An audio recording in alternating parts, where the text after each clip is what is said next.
Hola querido upecino, en tu equipo, ¿eres de las personas a las que les interesa saber por qué existe tanta desigualdad en la sociedad o por qué es importante combatir todo tipo de violencia en el mundo? Entonces, ¿eres una persona que piensa en las causas o las razones que explican lo que nos rodea? ¿Sabías que en el proyecto #upecinoexplica puedes desarrollar este interés y explicar las razones de un problema o un suceso? ¿Cómo lo puedes hacer? Utilizando la pregunta ¿por qué? Para plantear tu subtema. En este segundo video aprenderás a formular esta pregunta y plantear tu respuesta en una oración. Comencemos. Por un lado, entenderemos las razones como los hechos concretos que causan una problemática. Por otro lado, pueden entenderse como los motivos que justifican la situación a explicar. Por ejemplo, imaginemos que el tema general del equipo de Almudena es la pandemia por el COVID-19 en el Perú. Ella está muy interesada en explicar las razones de por qué esta nueva enfermedad causó tantos problemas en nuestro país. Para plantear la pregunta de su subtema, Almudena sabe que hay varias razones que le expliquen.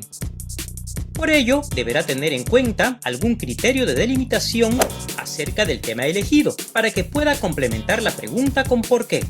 En este caso, puede pensar en las regiones o ciudades afectadas, en las personas víctimas de la enfermedad, en la mortalidad, en algún ámbito de influencia, salud, educación, economía. Es importante saber que estos no son los únicos criterios y que pueden combinarse.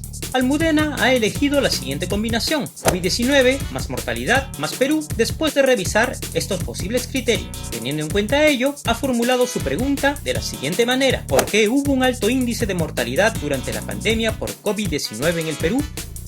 Ya tiene la pregunta de su subtema. Para responderla, Almudena puede recurrir a lo que sabe de antemano o buscar alguna respuesta básica que después corroborará. Luego de una búsqueda y de planteamientos iniciales de respuesta, Almudena ha encontrado que la letalidad del COVID-19 para los peruanos se podría explicar considerando las siguientes razones. Razón 1. Hubo un alto índice de mortalidad porque el sistema de salud en el Perú es ineficiente. Esta situación se puede comprobar porque este sistema presentaba varias deficiencias en cuanto a la atención de los pacientes y distribución de medicamentos. Razón 2. Hubo un alto índice de mortalidad porque el abastecimiento de oxígeno medicinal en el país es un monopolio. Este hecho se puede deber a que la resolución ministerial número 062-2010 del año correspondiente limitó el número de empresas que podría producir este elemento. Razón 3. Hubo un alto índice de mortalidad porque existe corrupción en el sistema público de salud. En este caso, también se podría encontrar datos que evidencian ciertos intereses particulares en desmedro de la protección de la salud de miles de peruanos. Para responder su pregunta, Almudena debe elegir dos razones. Luego, buscará información para explicar cada una de ellas. Almudena ha elegido responder su pregunta en una oración integrando la razón 1 y la razón 3, ya que son las que se vinculan más y puede encontrar mayor información sobre ellas.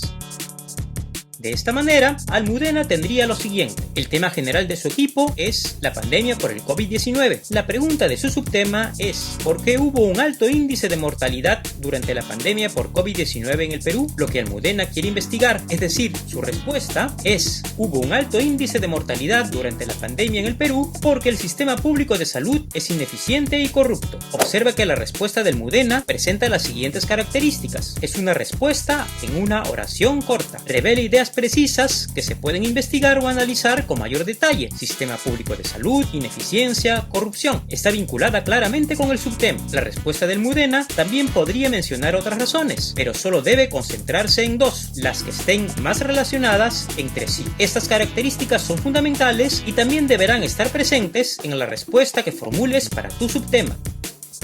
Teniendo en cuenta lo explicado en esta videoclase, piensa qué es lo que te gustaría explicar, busca información preliminar y dialoga con tu equipo para confirmar tu pregunta del subtema y tu respuesta en una oración. Luego, en la siguiente sesión, escucha atentamente las recomendaciones de tu docente. ¡Ánimo! Los lectores se beneficiarán de la información que compartas.